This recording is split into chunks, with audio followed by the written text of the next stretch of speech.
buenas noches, queridas amigas y amigos de Comunicación con Causa en su programa Voces en Libertad. Hoy tenemos para ustedes, bueno, primero que nada, yo les voy a presentar a Lorenzo Lazo. Seguramente ustedes lo conocen, que hoy nos acompaña, y obviamente José Antonio Crespo, Claudia de Buen y, bueno, una servidora, que estaremos con ustedes con temas que hoy están en la agenda nacional. El primero que hablaremos es de los aranceles que se aplicaron hoy en la mañana al acero y al aluminio y la amenaza de los que posiblemente podrían aplicarse el 2 de abril. De la misma manera, hablaremos de estos hallazgos terribles en Teuchitlán, Jalisco, sobre todas estas fosas, y también en Reynosa, Tamaulipas. Y para cerrar, hablaremos sobre la próxima elección de jueces y magistrados que se llevará a cabo el 1 de junio. Y bueno, con todo este desastre que hemos estado viendo, pues bueno, hoy empezamos, si les parece, con el tema de los aranceles. José Antonio.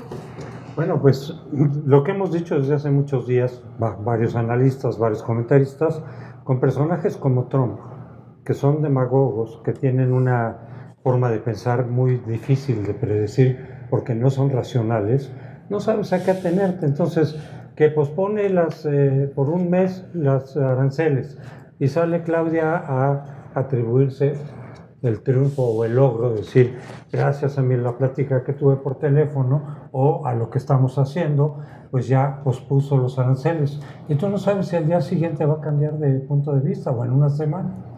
Y así lo ha hecho Trump. No sabes a qué atenerte con ellos. De hecho, en una entrevista de hace 2 semanas, aproximadamente, hace algunos días, le preguntan a Trump, oiga, eso de los aranceles, de estarlos posponiendo, y dice, es que uno de los instrumentos más poderosos de negociación es mantener a tu interlocutor en tensión. O sea, ¿por qué? Porque entonces le puedes seguir saque. Y lo debilitas. Y aunque te cumpla algunas cosas, tú no quitas la amenaza, la pospones, pero puedes seguir utilizando eso como medio de presión. Entonces, suponer que porque lo que habla Claudia o por lo que están haciendo, ya Trump ya dijo, ok, ya estamos, no, y así nos va a traer, dicen algunos expertos, hasta que se le agote ese instrumento, porque si algo lo ha parado, no son las conversaciones con Claudia, ni son el himno nacional, ni nada de eso. El meeting. No, son cuestiones internas de Estados Unidos, porque desde adentro sí empiezan a decir, oye, eso nos está afectando o nos va a afectar gravemente.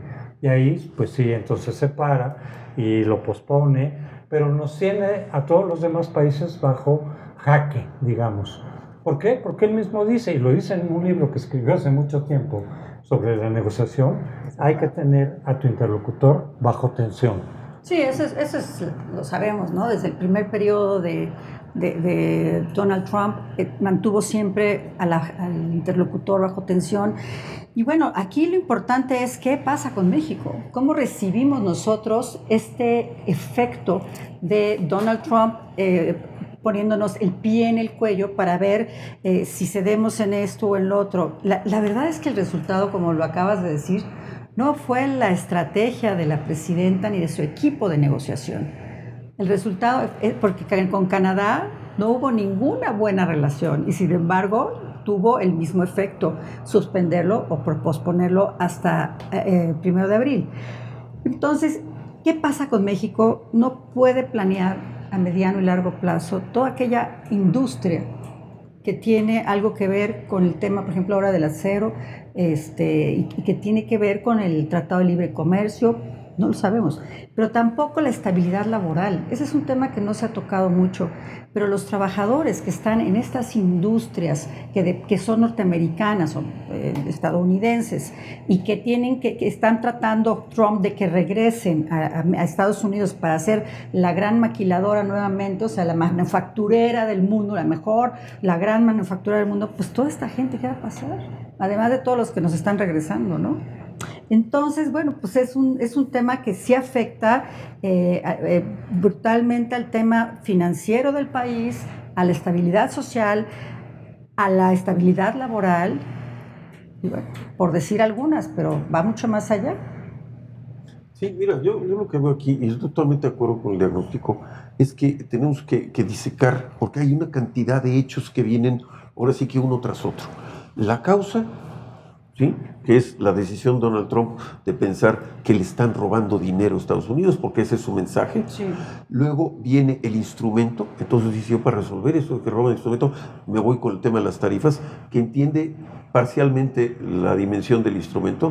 Y tercero, el valor, la unidad de medida, o sea, cuánto se desea ganar. O sea, Estados Unidos, como muchos países, tiene déficit. Aquí el asunto es un país entra a un sistema de proteccionismo económico cuando tiene una crisis fundamental en su balanza de pagos, cuando tiene una crisis fundamental en el hecho de que hay un desequilibrio que no le da viabilidad futura. Y por lo tanto, ese era el rigor que desde la segunda mitad del siglo pasado se estableció con los acuerdos del Fondo Monetario Internacional, Bretton Woods, Organización Mundial de Comercio, que son elementos que buscaban prevenir el deterioro de las decisiones gubernamentales macroeconómicas en detrimento del resto del mundo, ¿verdad? Entonces Estados Unidos hoy tiene a un presidente Trump que toma un instrumento con una causa y que pues hasta la fecha no sabe cuánto va a creer que va a ganar, porque él lo ve en términos de que eso le va a dejar de costar al país, pero no al consumidor final, que es el que va a comprar en Estados Unidos. Entonces yo lo que sí creo que hay que determinar es que México le ha estado poniendo mucha atención a lo que le va a pasar al consumidor estadounidense, porque piensan que Trump está diciendo y haciendo tonterías improvisadas. El señor lleva 4 años preparando día con día este mandato. Así es. Y lo está manejando con un rigor muy cuidadoso. Entonces, aquí hay una causa y un castigo. ¿Cuál es la causa? Que Estados Unidos y México, en la relación comercial, cree él, hasta donde entiende, que el déficit comercial es un daño económico para Estados Unidos. Nada más que no le han explicado que las empresas estadounidenses en México invierten, son las propietarias del producto que viene y son las que se llevan el producto final al consumidor, agropecuario, químico, farmacéutico, automotriz, textil, etc. Ya que se lo llevan, puede ser que haya un déficit en donde Estados Unidos no importa, ¿sí? No exporta todo lo que le deja a México, pero está la otra parte que no se cuantifica y que es necesario explicar. Toda empresa extranjera tiene utilidades y tiene regalías. Esas utilidades y regalías se repatrian en el renglón de servicios, en la balanza de capitales. Si yo me pongo a hacer la cuenta y le digo, señor Trump, aquí está su balanza comercial deficitaria y aquí está su balanza de utilidades de sus empresas y royalties que se llevan de regreso, por supuesto que Estados Unidos sale ganando. ¿Por qué? Porque si no, no estarían en México. Claro, así es. Sí, definitivamente. Yo creo que el momento Trump por su lado fue preparando todo este paquete y vemos a un gobierno mexicano totalmente debilitado, con una gran deuda que en el momento que entra Trump, el gobierno de Claudia que empezaba, yo observo, y la semana pasada lo platicamos, que no hay una estrategia para poder amortiguar este gran golpe por parte de Trump. Yo veo que están actuando de forma pues muy improvisada. Tuvieron desde noviembre que Trump amenazó con la instalación de aranceles, y el día que los instaló, el día que realmente entraron en vigor, que fue hace como 15 días, empezó a llamar al gabinete para decir qué hacer. Y salió con un plan A, plan B, plan C, que finalmente resultó en absolutamente nada. Y lo más grave para México, yo creo que es esta debilidad por parte del gobierno de México, que no da una respuesta clara, que no tiene una postura fija.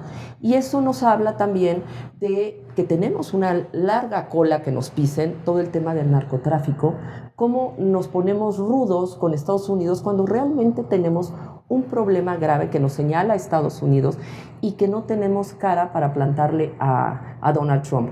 Porque vemos cómo han respondido los otros países, China, Canadá y la Unión Europea, que se han visto firmes y lo han frenado. México no puede. México ha mostrado una postura débil, una postura de sumisión, esperando al 2 de abril. Por ejemplo, ahorita a mí se me hace gravísimo que no se tenga una estrategia para el 2 de abril. Si entran estos aranceles el 2 de abril, siguen sin dar una respuesta a la ciudadanía por parte del gobierno de Claudia Y Sheinbaum. mira, yo creo que uno de los problemas más graves de cualquier organización es la improvisación. Así es. Sí, entonces, el hecho de que tengamos un país que económicamente no está dispuesto a ver qué va a seguir el resto del año, que no podamos tener para la inversión extranjera directa, para el consumidor, para el ahorrador doméstico, una idea de cómo viene el año con estos impactos, cuáles son los escenarios de tasa de interés y tipo de cambio, nada más con esos dos. Y la tercera que tú mencionabas, que es muy importante, la empresa que quiera llevarse Trump de regreso a Estados Unidos, todo el montaje, el equipo y toda la inversión no va a trasladarse en el periodo de Trump. Muchas de estas fábricas tardan 4 o 5 años en hacerse. Claro. Ahora, ya que te las llevas, ¿qué sucede? La mano de obra entrenada, capacitada, el jefe de supervisión, el especialista que le invertiste tú como empresa, te lo vas a llevar a donde esté la planta. Es cierto. Entonces No vamos vas a tener... contratar gente No de vas a allá. crear empleos allá. Y viene la otra parte.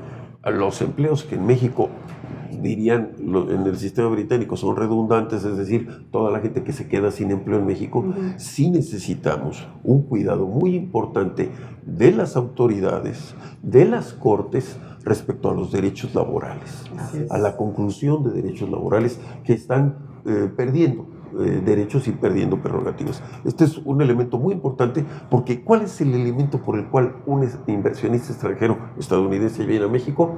Por la ventaja competitiva del sistema de precios y del factor trabajo. De la mano de obra. Por lo tanto, si algo tiene que defender México, además de la inversión extranjera, es la planta productiva y el empleo. Claro. ¿Qué vamos a darle de empleo a quienes se quedan sin empleo? Sí, eso es algo delicadísimo.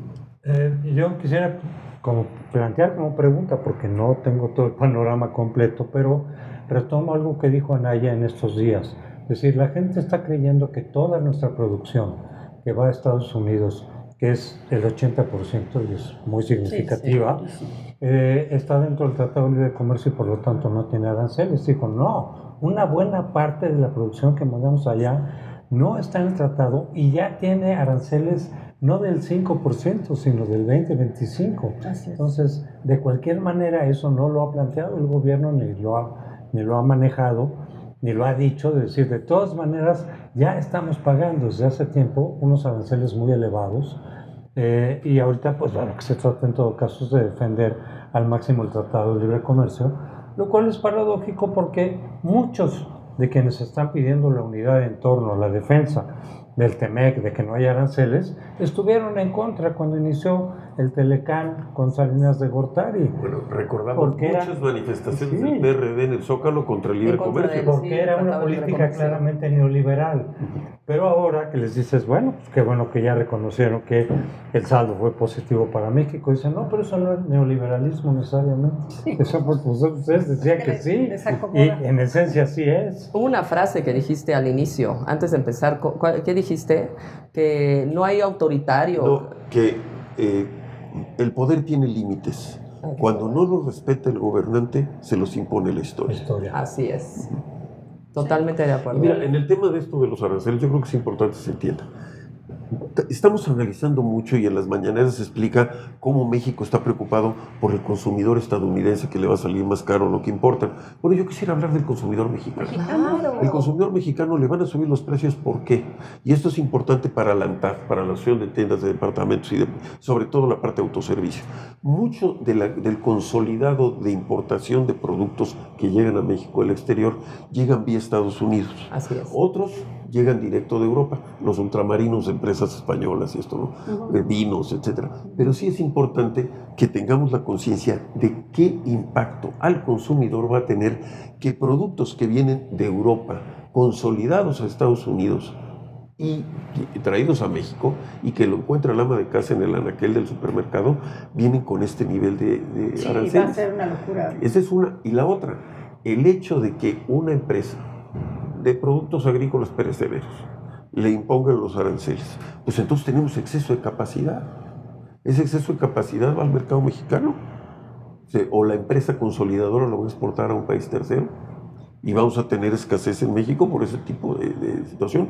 Este es un problema bien interesante porque hay una sensación de noción de mercado.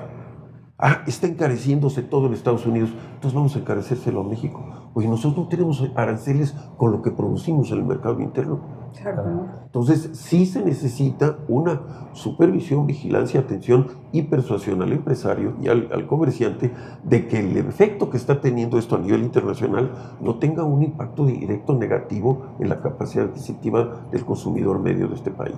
Cuando hablas de producto consolidado, es que nosotros mandamos la materia prima y se produce allá digamos que el producto final que nos llega a México. Obviamente ahí es donde nos van a afectar. Mira, te lo diría de la siguiente manera. El ama de casa va a una cadena de supermercados, esa cadena de supermercados tiene una importadora, esa importadora ves que viene de Estados Unidos y es la que importa los quesos y los embutidos y los vinos y productos cereales y todo lo que viene de importación.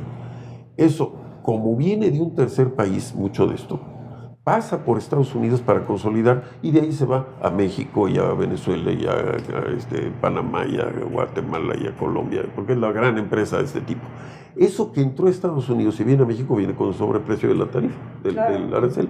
Pero el mismo producto importado por un importador mexicano que importa directo de Europa no tendría por qué tener efecto en precios y efecto en arancel, porque nosotros no tenemos problema con importar lácteos de Europa, vinos, embutidos, cárnicos, etc. Ni tampoco sistema, ¿no? Los productos que de manera legal vienen del mercado asiático, ¿sí?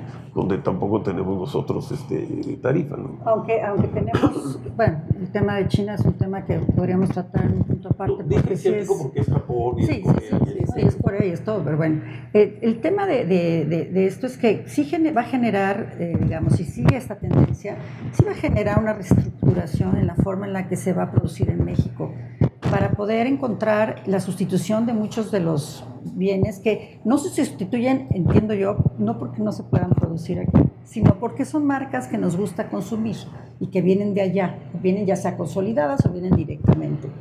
Estas marcas van a tener que sufrir una modificación, o sea, estos productos una modificación, y ya sea que el mexicano aproveche este nicho de oportunidad, el empresario mexicano, y empiece a sustituir estos elementos, o van a llegar carísimos, va a generar una brutal inflación y vamos a tener una pérdida del valor adquisitivo de la moneda. No, yo no soy economista. Entonces como el gobierno va a tener que comentar con los comerciantes el hecho de que sus fuentes de abasto no vengan de países que tienen este impacto de tarifas directo o indirecto hacia el consumidor mexicano. Entonces una de las cosas, quizá de mí, José Antonio, es urgente que desde la toma de posesión de la señora Sheinbaum se hubiera establecido el cuarto de junto.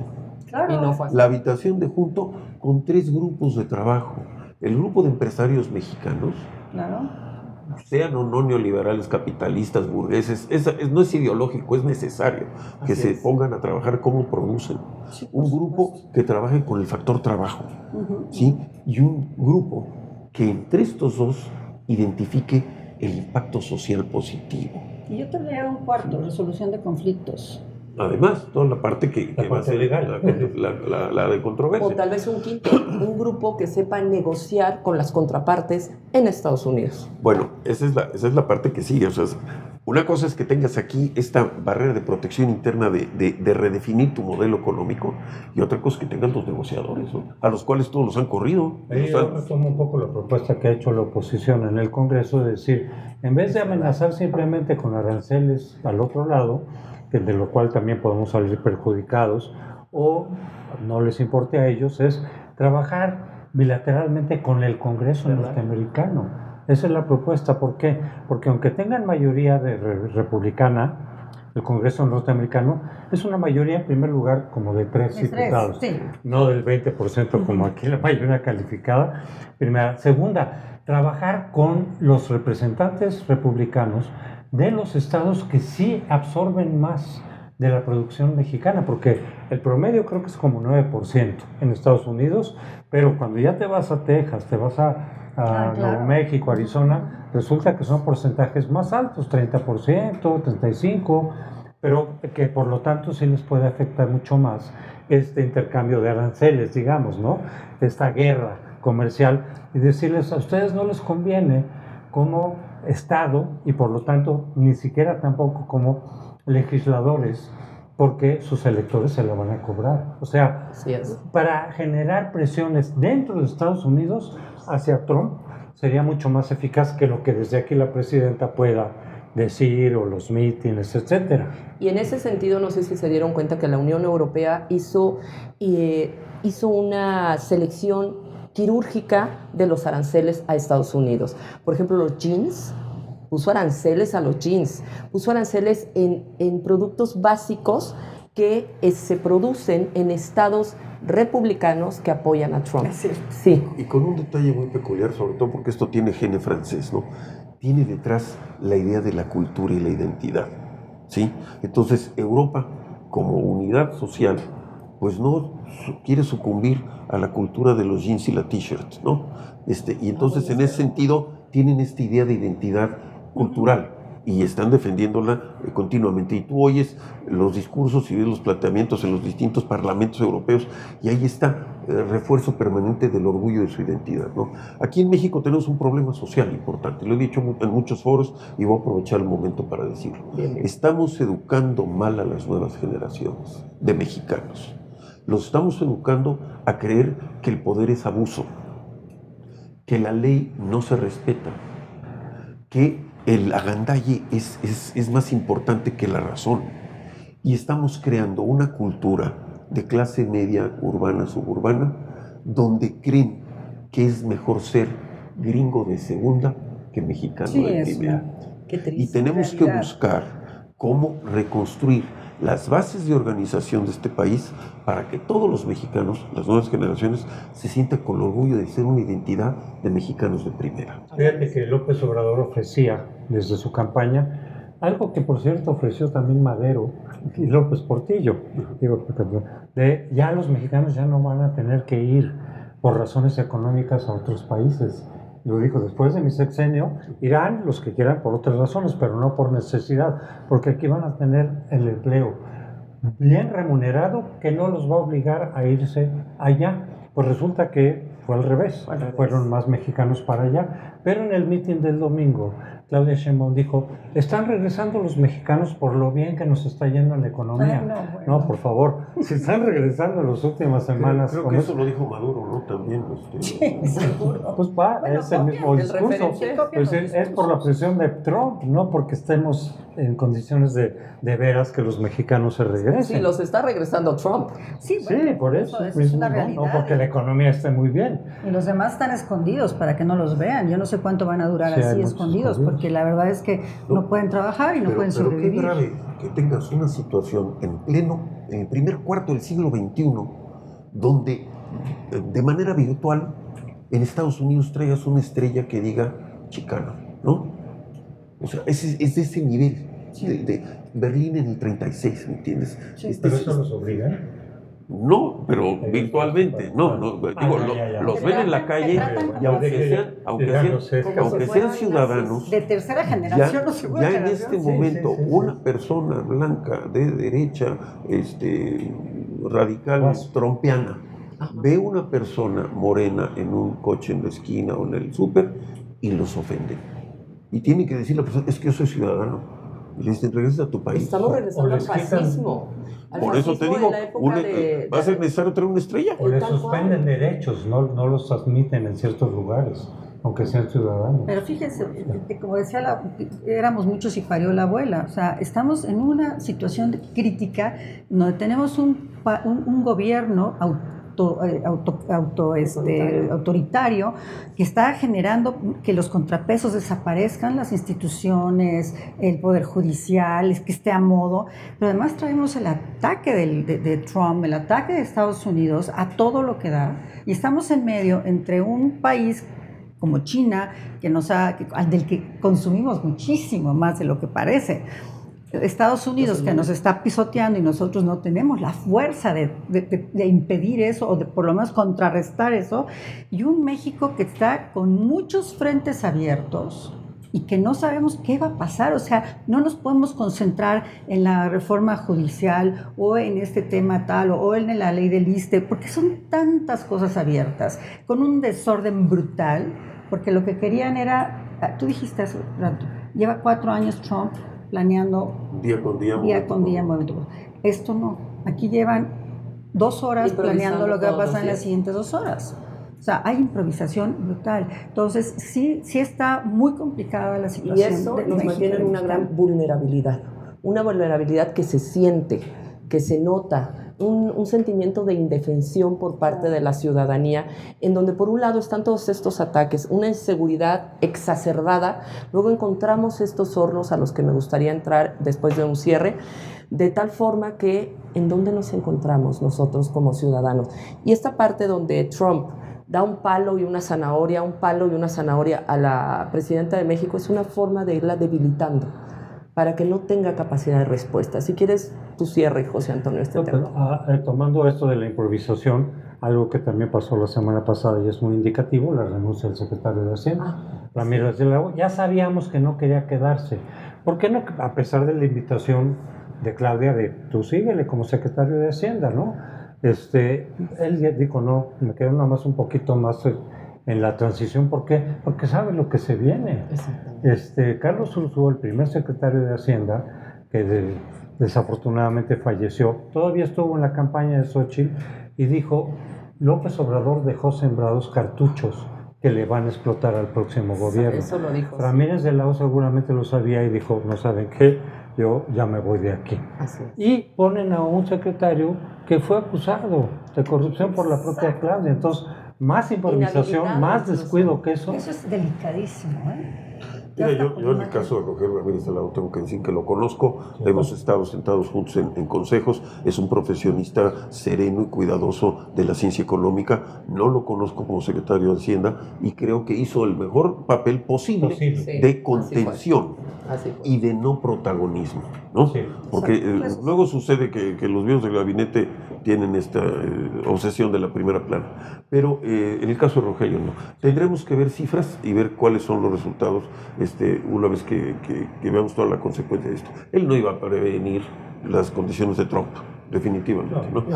Pero sí, evidentemente, las condiciones de México en términos de déficit sector público, la caída de recaudación en ciertas áreas y sobre todo el hecho de que los mexicanos hoy trabajan para mantener a Pemex.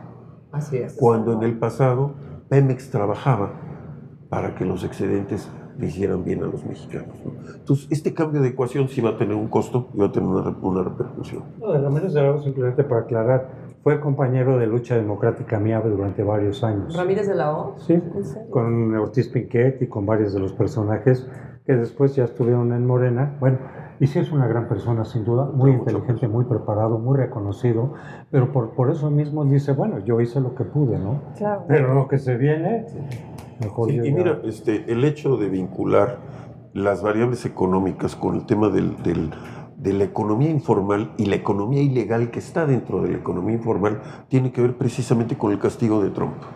Por supuesto. Trump dice, ustedes están metiendo droga a este país y los castigo con los aranceles. Además de mis cuentas, las de Trump, sobre lo que él malentiende de las tarifas, de los aranceles y sus valores. Pero el hecho de que exista una economía informal en México y dentro de ella una economía ilegal y criminal, y esta economía ilegal esté al margen de la ley o la ley no los quiera ver, ¿no? Y nos lleve a esta situación tan grave que tenemos de Jalisco, que es una de las muestras más descarnadas del nivel de degradación que puede tener la moral humana, ¿no? Y yo creo que ahí se vincula el tema con el que vamos a entrar, justamente en cómo durante el último sexenio, y seguramente ya venía de otros sexenios anteriores, se le dio carta amplia al crimen organizado a cambio de favores electorales.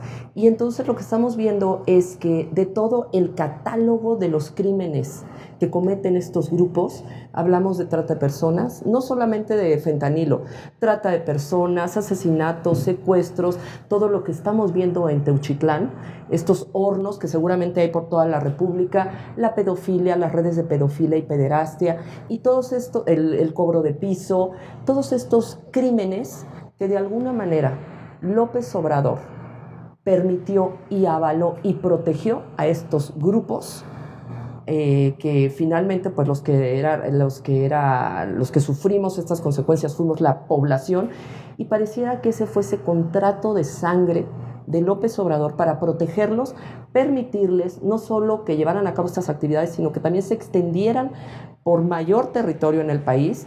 Y cuando vemos esto, decimos, es que este pacto criminal que tanto nos acusa el gobierno de Estados Unidos, cuando vemos en las fotos, cuando vemos las imágenes, en verdad la responsabilidad del expresidente en estos crímenes no solo es brutal, sino además yo creo que sí hay que señalarlo de esa manera.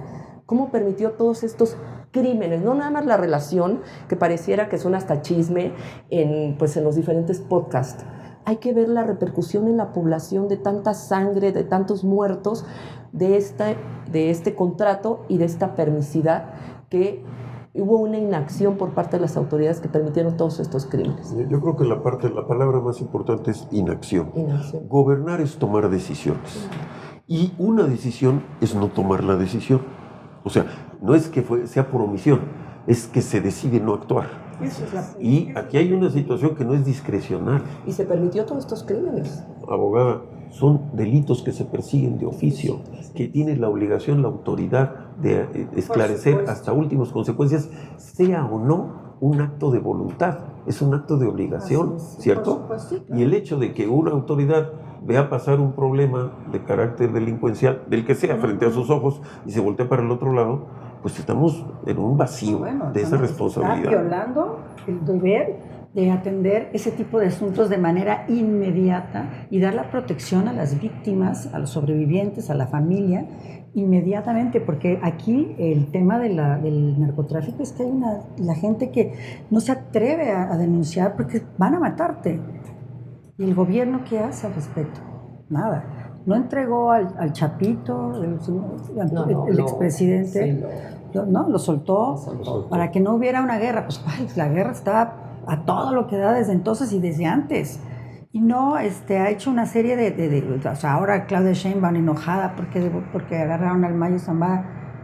¿Por qué defiende aún? Porque son socios. Porque tienen un pacto. Claro. Y ese pacto se basa en las palabras de Andrés Manuel López Obrador de decir abrazos, no balazos. Es un pacto de impunidad. Tú no te metes acá y me ayudas acá y yo no me meto acá. Y yo permito todo eso. Yo no lo entiendo como otra cosa. Y volviendo al tema que estábamos hablando de Jalisco, ahora se hacen los no, vamos a sacar esto adelante. ¿Cuántos años lleva esto tomado por el gobierno? La Guardia Nacional estuvo ahí. ¿Qué sucedió? ¿Por qué lo dejaron ahí?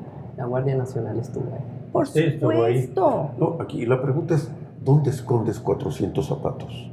¿Dónde escondes prendas y mochilas y demás? Cartas de despedida. ¿Dónde tienes tú a la persona que, digamos, incauta o asegura, le dicen ellos, el predio, y no inventarían? De 1 kilómetro, o sea, de 1,000 metros cuadrados. Además, aquí hay varias preguntas. Por un lado, que era la grande. dice el fiscal general, es responsabilidad de las autoridades locales y estatales, porque no está gobernado por Morena. Yo me pregunto si eso mismo estuviera en un estado gobernado por Morena, estaría diciendo exactamente lo mismo. Lo que acaban también. Bueno, Tamaulipas, a ver qué dicen Tamaulipas. Y segunda pregunta, ¿no hay responsabilidad, como ellos dijeron en el caso de Ayotzinapa que la había, del gobierno federal? Porque también en Ayotzinapa fueron las autoridades locales, los y era la versión de la, que eran del PRD además. Bien llamada o mal llamada verdad histórica. Sí, ¿no? pero ellos dijeron, todos los que estuvieron ahí utilizando políticamente ese caso, dijeron, es el Estado, se referían al gobierno federal. Sí, y aquí, es decir, si ya había estado ahí la Guardia Nacional y no buscaron, El 20 de septiembre fue el día que entró la Guardia Nacional. Ya entonces, de entrar en toda la federación. Entonces ahí está la responsabilidad del gobierno federal. Totalmente. Esta mañana yo venía viendo en el tráfico, pobres de los que tenemos que estar en el tráfico, pero tenemos que estar entre tráfico y bache por todos lados. Pero estaban comentando que desde el 2019 tenían identificación de este lugar, ¿no? Y entre comentarios de autoridades federales. O sea, a mí sí me llama la atención esto de que sorprendan a la opinión pública con estos hechos que ellos ya conocían. Pero es que, ¿sabes por qué fue? Porque fueron las madres buscadoras, fue la sociedad civil. Y por otro lado, escuchando a Anabel Hernández, ella ya también lo había documentado y dice que este terreno era del cártel Jalisco Nueva Generación, que está encabezado por el Mencho. El Mencho es parte de los que hicieron acuerdos con el gobierno federal. Entonces, el hecho de meterse a investigar por parte del gobierno federal era pues ir en contra de los intereses de las personas con las que tienen acuerdos. Sí, claro, y hoy Pablo Lemos, bueno, ayer Pablo Lemos, el gobernador de Jalisco, hace una reunión con los principales interesados en el asunto y se le olvida invitar a este grupo de guerreros de Jalisco buscadores. No fueron ellos, que son los que encontraron la evidencia, y ellos no estaban en la reunión. O sea, ¿qué es esto, no? O sea, qué falta de sensibilidad y de... Los que les hicieron la chamba prácticamente. Sí, y dices, y no vamos a darle la vuelta. Pues no, ya está documentado, ya están... Bueno, me recuerda mucho el tema de los 43 de Ayotzinapa, ¿no? O sea, es como encontramos quizá la forma en la que desaparecieron los 43 de Ayotzinapa y no se quiere decir, pues porque sí hay este tipo de espacios de exterminio y no nada más son narcotraficantes los que fallecen ahí. Al parecer hay gente que no tiene nada que ver. Niños y jóvenes. Niños y jóvenes y mujeres también. Pero fíjate, las propuestas que hacía López Obrador, aún antes de la elección del 18, para enfrentar al narco, la violencia, el crimen organizado, eran risibles, eran fantasiosas. Recordemos algunas, decían, voy a convencer a los capos a que cambien las armas por tractores. O a sus abuelitas. O lo de las abuelitas. Pero también decía, les vamos a dar dinero a los jóvenes para que no se involucren, para que no se enlisten en los narcos, en los cárteles, y a falta de mano de obra, como cualquier empresa, si no tienes mano de obra se van a caer, decía López Obrador. Bueno, esa propuesta de que ayudando a los jóvenes ya no se van a ir al narco, la repitió Claudia Sheinbaum en el meeting del domingo, es decir, o sea, no aprendieron que esas medidas no funcionan. No creo que sea de aprender, yo creo que es de acuerdos. De los márgenes de maniobra que tiene el actual sexenio respecto a los controles que le dejaron el sexenio anterior. Controles políticos, controles de grupos, controles de feudos electorales que están supeditados, ¿no? Y yo creo que la presidenta, como dicen, tiene esta limitación de margen de maniobra dentro de su propio grupo. No, y lo demostraron con el que se mueve no sale en la foto. O con la carta que mandó López Obrador al Senado para que se continuara con la estrategia de abrazos no balazos. Y la mandó al Senado, no se la mandó a ella. Sí, yo te diría que en ese sentido, a mí se me llama la atención, viendo en dinámica, y José Antonio lo va a entender mejor que yo, cómo los grandes abusos, excesos, problemas del país suceden o nos enteramos cuando cambian los gobiernos. No nos enteramos de los graves problemas durante el gobierno. Nos esconden. Y coincide, pero luego empieza a salir mucho más. Pero es lo que en un momento dado, cuando yo tuve la oportunidad de trabajar con el gobernador Miguel Alemán en Veracruz, decía que el poder es una ola y que cuando se acaba bien la resaca. Y en la resaca te das cuenta todo lo sucio que estaba abajo, que en la evolución del proceso tratas o no de mantener, pero siempre en la resaca aparece. Aquí hay dos resacas, la resaca del cambio de gobierno en Jalisco y del cambio de gobierno federal. Y entonces sale López Obrador del gobierno federal, sale Alfaro, a quien entre otras cosas en el estado de Jalisco le mataron a su predecesor en un asesinato, Aristóteles Sandoval, en el 2020. ¿Sí? O sea, no es un estado que estuviera tranquilito, ¿no? Ahí y en los altos, ¿qué te platico? Entonces, el hecho de que, ya hay un tema ahorita, con remesas, el hecho de que veamos esta resaca, cambio de sexenio, a gobierno local, a gobierno federal, y vamos a decir que el alfil de la presidenta es el secretario de Seguridad. Y que la herramienta de control que está ejerciendo es a través de la vía de seguridad. Y entonces están saliendo todas estas cosas para quitarle fuerza a lo que sea el electorado de Jalisco o para establecer cómo las tribus de Morena están más con la presidenta que con el pasado.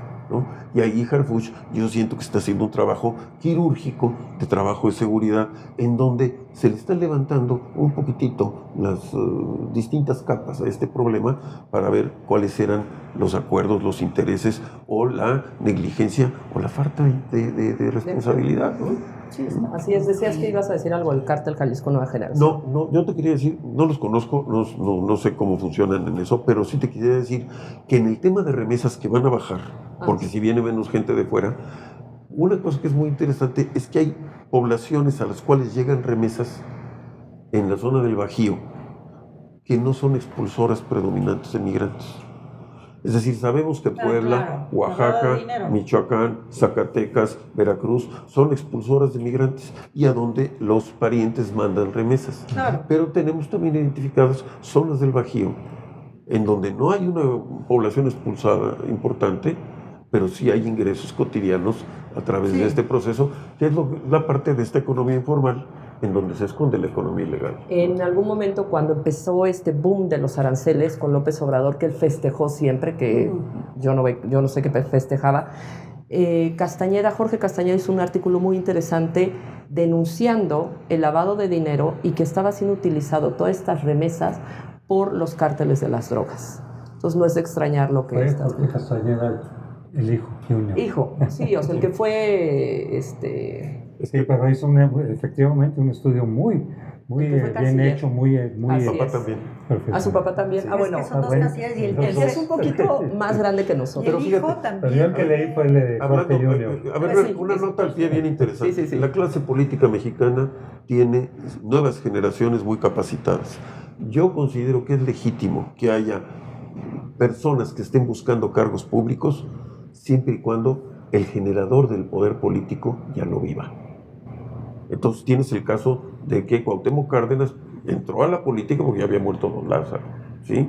Enrique Lamadrid entró a ser político y ya murió don Miguel. Hablas del ¿no? tema del nepotismo. De las clases políticas heredadas, vamos a llamarlas Esas así, ¿no? dinastías. Sí, dinastías políticas. Ok. Sí.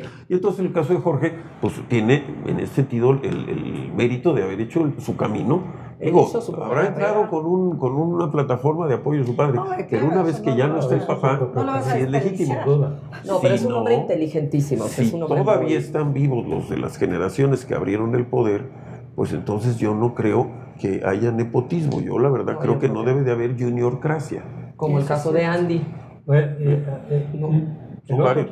Pero el punto que viene para vincular todo esto de la violencia, el narco, etcétera, lo que hemos dicho otra vez con Trump es, pues no solamente están solicitando que les manden, como les mandaron a 29 capos de distinto nivel, no, ya la demanda empieza a ser políticos. Sí. ¿Qué va a hacer Ahí va a Claudia? haber una- Sí, empieza a haber una demanda Ahí hay una expresa, gran explícita, pregunta. de gobernadores, de legisladores de alto nivel. Que hay una lista, Que ¿no? saben que sí, se habla de una lista, e incluso se empieza ya a mencionar allá el nombre de López Obrador. Es verdad. Es decir, a ver, los capos no operan solos, no operan en contra del gobierno, sino junto con El Es- el gobierno, complicidad. pero además con personajes específicos que tienen claramente vínculos, que se han beneficiado. Podemos pensar en varios de los nombres que más o menos se han documentado. Ahí, de nueva cuenta, van a poner a Claudia entre la espada y la pared. Trump. Claudia se ha beneficiado. Bueno, es decir, a ver, necesito, y viene una lista de muchos que son gobernadores. Bueno, O el de- exgobernadores. el de San Luis no solamente tiene vínculos. No, bueno, Todo el mundo él en San es. Luis te dice que es parte de un Es un cártel regional. Pero hay muchos otros gobernadores que sí tienen vínculos y se ha demostrado. Cuando pida eso Trump, ¿qué va a hacer este gobierno? Ahí está la gran Que incógnita. protege manifestación. hasta un Cuauhtémoc Blanco. Un meeting en Que el protege Zócalo. hasta un Cuauhtémoc Blanco, no nada más. No, tiene claro, vínculos, nada no, más. por eso. La lista es muy larga. Bueno, y dentro de toda esta problemática que estamos viviendo, se avecina una elección el 1 de junio que finalmente va a dar el zarpazo final para eliminar al Poder Judicial. Definitivamente, pues no es algo que sea positivo para el país y ha generado muchas consecuencias negativas económicas. Particularmente, pues el que se han ahuyentado inversiones y también el hecho de que también el crimen organizado está penetrándose entre los candidatos. Ya han salido varias notas sobre personajes del crimen organizado que están como candidatos dentro de estas listas. Y que, como sucede a nivel local, pues van a tener las bases para poder llevar esos votos, ¿no? Por supuesto. Pues mira, los expertos que hemos leído en estos días de cuestiones electorales, como Pepe Goldenberg, como Ciro Murayama, que han escrito al respecto, te están diciendo, no solamente es el propósito de la elección, eso ya lo sabemos, es subordinar al Poder Judicial, quitarle autonomía, poner a gente que mayoritariamente va a ser de Morena, que van a rendirle cuentas allá, crear una institución dentro del propio Poder Judicial que va a poder tronarle los dedos a los jueces, ¿no? Sí. La disciplina, etcétera, que los pueden sino la propia elección está llena no solamente con menos casillas, con menos presupuesto del que se requería, sino, por ejemplo, la contabilidad, que va a ser totalmente complicada, por parte del INE. No la van a hacer los funcionarios ciudadanos. No. Se la van a pasar a los consejos distritales, se van a tardar cerca de 2 semanas en contabilizar. No hay pre. Porque, pues, contar tus candidatos, porque esto no es por partidos, y entiende, ¿no? Las letras. Son candidatos. Son los nombres y otra cosa, además, es que eso lo señaló Pepe Goldenberg, que yo no lo había visto, no van a destruirse las boletas que no hayan sido utilizadas. O sea, no se van a anular, porque cuando normalmente las elecciones ya se acabó, se cierra, ¿cuántas boletas quedaron de ciudadanos que no fueron? Claro, se anulan para que no las vayas a utilizar. En esta ocasión, no. ¿Por algún motivo? No, pues ya dijo Tadei, no. En esta Entonces ocasión las no se van a. distritales los pueden Entonces se van a poder, van a poderlas incrementar, no solamente para favorecer, digo yo, a tal o cual candidato que a lo mejor van a recibir instrucciones, apoya a este candidato, no lo dudo, sino la variable que va a determinar el éxito o no éxito de esta elección es la participación, el nivel de participación. Entonces, con esas boletas pueden decir que puedes empezar a hacer como las boletas planchadas, ¿no? Que se le agregan. Puedes decir, métele a tal o cual candidato para que se eleve artificialmente la participación, que en principio yo pienso que va a ser muy baja. Pero eso determinaría el fracaso de la elección. Entonces, es muy probable que eleven artificialmente, por ejemplo, con medidas como esta, el nivel de participación que no se va a corresponder con la realidad. Exacto, sí, porque además de menos casillas, que la gente no va a saber dónde está, la gente no está enterada que va a haber elección. La gente no está enterada que va a haber elección. Por otro lado, preguntan, bueno, ¿y quiénes son esas personas por las que vamos a votar? ¿Dónde podemos enterarnos? Porque no pueden hacer promoción. ¿Con qué criterio? ¿Con qué criterio puedo decidir esto? Aunado a esto que planteas, que no existe una justificación para no tachar las boletas, nos habla justamente de que van a inflar el nivel de participación para decir que fue un éxito. Un éxito que pues ya sabemos perfectamente desde antes que ya tiene todo decidido. Eso yo creo que por eso lo están haciendo. Mira, yo llevo, José Antonio también, somos colegas en eso, llevo un poco más de 20 años dando clases en 2 diplomados del ITAM, marketing político, que es elecciones, y ejerciendo el poder se llama, que es gobierno en funciones.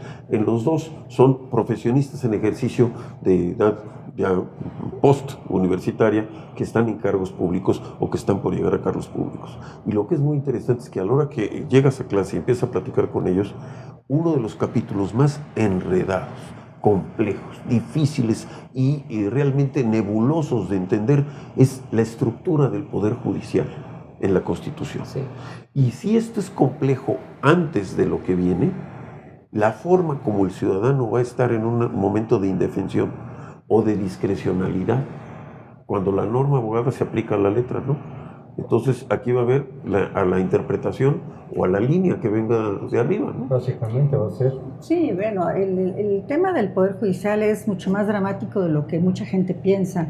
Vamos a enfrentarnos con juzgados en los que ya se están vendiendo los espacios, diciendo, sí, en los que te dicen, o sea, ya renuncian 2 o 1 o 2 magistrados, por ejemplo, un colegiado, y entonces ya tiene un cierto costo porque quedan los secretarios proyectistas que no sabemos ni quiénes son, que son los que conocen los asuntos en realidad, y queda un magistrado o quedan dos, y entonces ya están los que salen buscando la manera de influenciar. No, es muy dramático lo que estamos viviendo.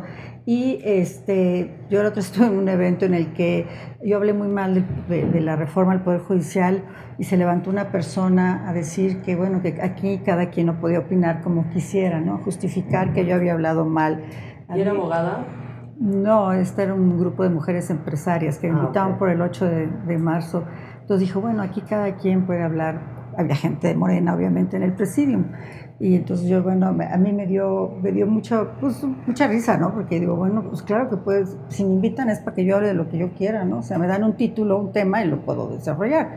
Pero sí están, es un tema, el tema de la reforma al Poder Judicial, no están diciendo en realidad todo lo que va a pasar. Yo que estoy muy metida, involucrada con juicios, tengo un juicio de 30 años. ¿Sabes qué cantidad de expedientes son? No sé si 300, 200, 300. ¿Quién va a poder entender eso? ¿Cuál va a ser la nueva conformación de un poder judicial en el que se va a tener que determinar si esto ya se resolvió o no se ha resuelto? ¿No? Tú que te llevas casos de familias. Yo llevo, es mercantil, que llevo de familia y hay muchas sucesiones testamentarias o intestadas que duran más de 20 años, 25, que son una locura. Yo también tengo una que me heredaron hace poco y lleva 30 años también o 28 años. Para entender si esto ya se resolvió o no, es complicadísimo. No, los efectos de esta reforma van a ser terribles. Pero eso perdón, terminarle ya. Eso estamos hablando de cuestiones que son a nivel local, que prácticamente no se están tocando todavía. Pero las de nivel federal arrasaron con los juzgados, arrasaron con los... explica a la gente esta sensación de temporalidad extrema que tiene la ley, ¿no? Es decir, esto de las apelaciones y cómo se van extendiendo los juicios.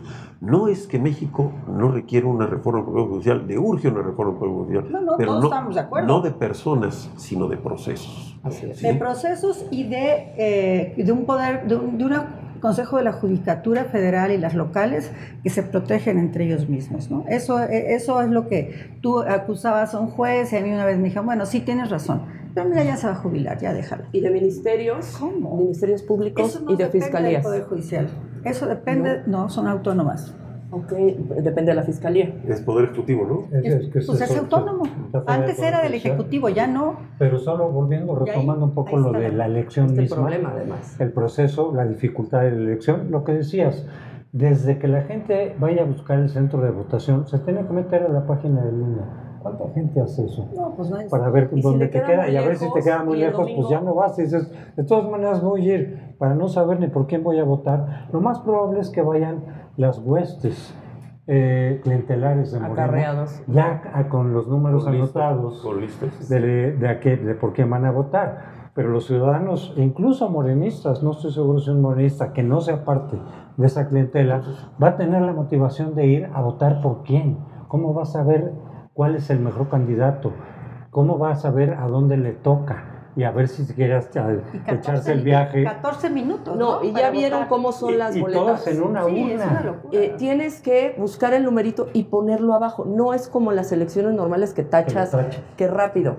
Tienes que agarrar el numerito y ponerlo en unas casillas. La gente se va a equivocar. Y además otra cosa que dicen, Murayama lo señala, todas los diferentes cargos que van a estar en disputa, todas en la misma urna. No como normalmente se hace de diputados locales, diputados federales, senadores. Imagínate el recuento, cómo lo van a hacer, cuánto va a tardar, qué calidad va a tener. Partiendo del supuesto que los quieran contar. Sí. Y no esté ya negociado el resultado. Partiendo de que los quieran contar. Sí, pero mira, hay gente en los distritos, en los consejos distritales, que no todos son de Morena.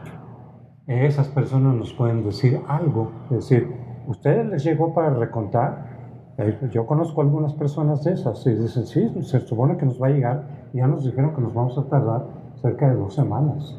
de tiempo completo, precisamente por Sí, la cantidad, 2 por la semanas van a dificultad. tardar ¿Y en qué dar pasa a las resultados. horas Ellos que no sí. están ahí?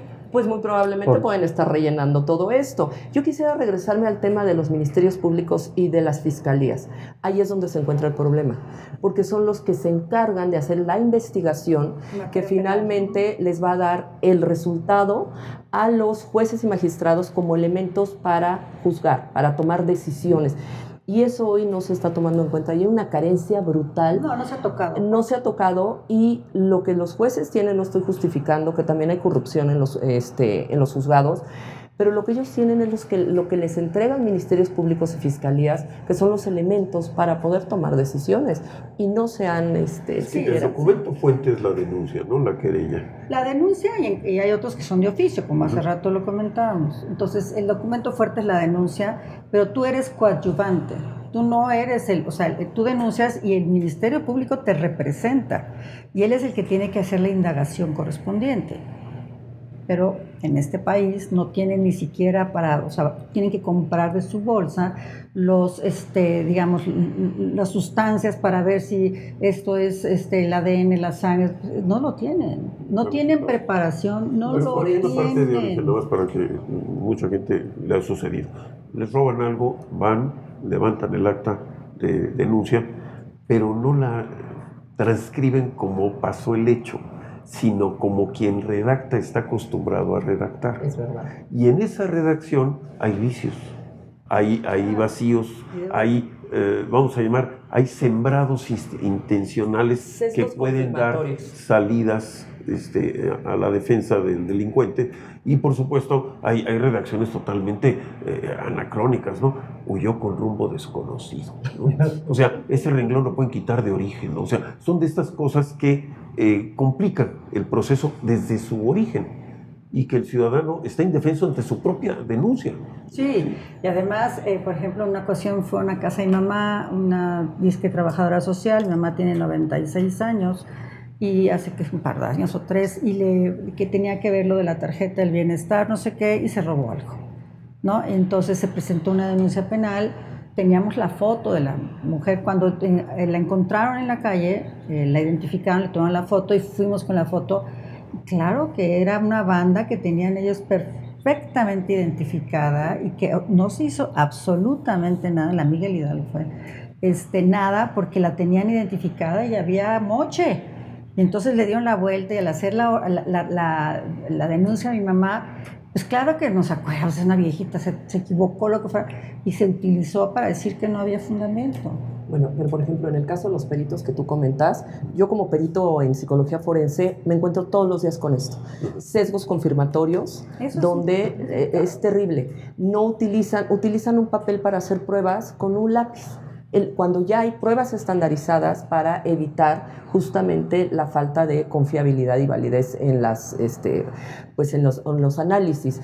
Pero no existe una capacitación. Jalan a chavitos que están terminando la carrera de psicología, que no tienen ninguna preparación en forense, y además lo que hacen, tienen tanto trabajo que hacen copy-paste de los casos, ni siquiera sin análisis, y con todos estos errores en las redacciones, que me encantó lo que dijiste, que sí, también lo lees. A mí, como perito en discordia, como perito privado, me toca invalidar todo esto. Cero metodología científica, que es lo que tiene que ser el fundamento de las investigaciones. No existe, no saben, no conocen. Entonces, ahora imagínate esto que ellos hacen, que con toda carencia son los elementos que tiene un juez para tomar una determinación. Porque el juez no puede tomar ninguna decisión si no está en el documento que le llega a su decisión.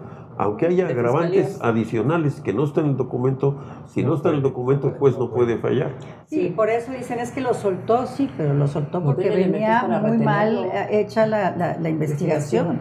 Entonces no tenía él elementos de dónde agarrarse. Pues ya para cerrar, José Antonio. No, solamente el hecho de que yo reconozco que el Poder Judicial, como estaba, digamos, tenía muchas carencias, muchos problemas, pero en esos casos hay que reformar, no destruir. Esta reforma es totalmente para someter, y el resultado, el efecto, como suele ocurrir cuando se hace con ese objetivo, va a ser peor, va a ser contraproducente. En lugar de reformar, están destruyendo. como ya lo han hecho con una gran cantidad de instituciones, de Seguro Popular, etcétera. Sí, se está funcionando, todo es perfectible, pero no lo destruyas, ese no es la salida. No, bueno, y menos un poder judicial que tenía muchos años funcionando La carrera judicial. mal que bien o eso, pero hay jueces y magistrados y hay ministros todavía en la Corte que son de mucho respeto, de mucho análisis, de mucho estudio. De verdad que es una lástima perderlos. Es una lástima, y además los han ofendido, los han humillado, los han intimidado. A los jueces que denunciaron porque hicieron la suspensión de la reforma del Poder Judicial, ya están denunciados por parte del Ejecutivo, ¿no? O sea, no, eso no puede ser. Si vamos en un retroceso, bueno, ni siquiera es retroceso, porque si vamos en retroceso en el tema, siempre me pasa lo mismo, en el tema en un retroceso en el tema del amparo, por ejemplo, ¿no? De la fórmula Otero, que si aplica a todos o nada más a que lo solicite. No, vamos en una reinvención que no tiene ni pies ni cabeza, que no hay carrera judicial, que es una ofensa a quienes somos abogados, porque verdaderamente te preparas. Yo a la fecha, yo hace un año terminé el último diplomado en Constitucional y Amparo, o sea, me sigo preparando a mi edad. Imagínate estos chicos que salen, sí, muy joven, a los, no sé, a los 25 años ya pueden ser juzgadores sin ningún tipo de experiencia, con un promedio de 8. Yo sí lo veo como un grave retroceso. No, o sea, pero para bueno, cerrar, Pues que necesitamos una cultura cívica, necesitamos educarnos a ser mejores ciudadanos. Así es. Porque parece que los ciudadanos le damos al gobierno el piloto automático de las decisiones y le endosamos nuestra acta de nacimiento por 6 años para que decidan por nosotros. Yo creo que necesitamos una ciudadanía más participativa, no más enojada, una ciudadanía más propositiva, más dedicada. Y yo te diría, y lo he usado varias veces contigo, la mejor definición de democracia que a mí me gusta dice que cuando los pies se mueven, la cabeza tiene que seguirlos. Entonces, hagamos cultura en las bases sociales de los derechos que se están perdiendo. claro, pues, definitivamente, y retomando tu comentario tan acertado, yo creo que la ciudadanía es un factor muy importante para ir deteniendo, y si no deteniendo en el caso del Poder Judicial y esta destrucción, sí para reconstruir. Ahorita hemos perdido varios de los organismos autónomos, la dependencia del órgano electoral. Nos toca a nosotros trabajar para volver a lograr la construcción de una democracia a través de la participación ciudadana y de todos los órganos que limitan a ese poder. Pero pues ahora sí nos toca a nosotros, que seguimos aquí insistiendo, resistiendo y jamás desistiendo como sociedad civil. Aquí seguiremos y les damos las gracias a todas y a todos ustedes que nos acompañaron, pero no sin antes yo les quiero decir, hoy José Antonio nos trajo un libro que está de alguna manera muy, digamos que de moda, ¿no? Con eso de que se llama el Himno Nacional para la Solidaridad, pues se llama Al Grito de Guerra, Historia y Significado del Himno Nacional Mexicano, para que ustedes lo lean. Yo lo voy a leer este fin de semana.